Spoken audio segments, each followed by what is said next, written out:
This Sunday morning we're dealing with scripture from Matthew that is one of those ones where you have to kind of situate yourself in the first century more than the 21st century.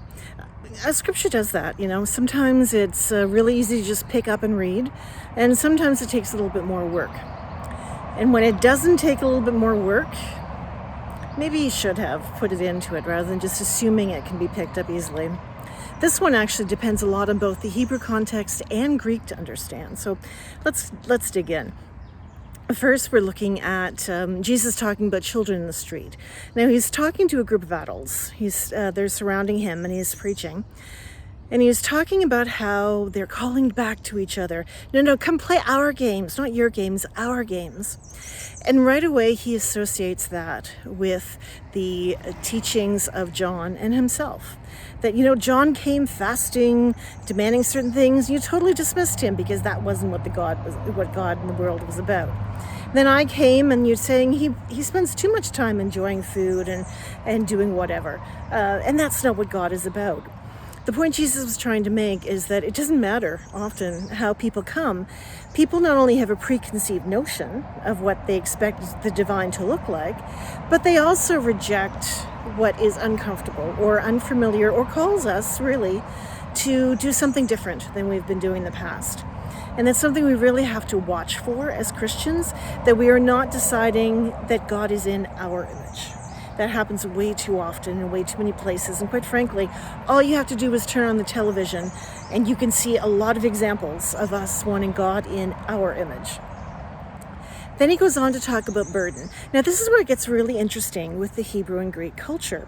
And one of the reasons I love this field and studying it so much, because I learn something new every time I deep dive into something.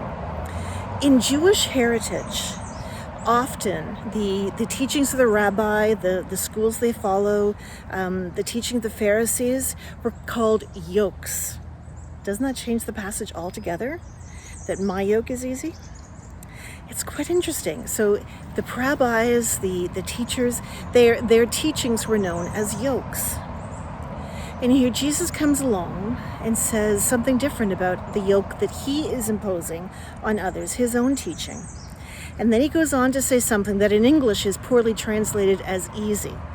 But that's not how it is at all. The Greek word also includes the translation well-fitting. So imagine, if you've ever had a backpack, a really good backpack, I'm not talking something for school, but something properly fitted for you that is designed for your body to wear. I have one. It's fantastic. It's not cheap, but it does the job, and it fits me. It is designed to actually cinch where I need it to cinch and looser where I need it looser. And it makes carrying things so much easier.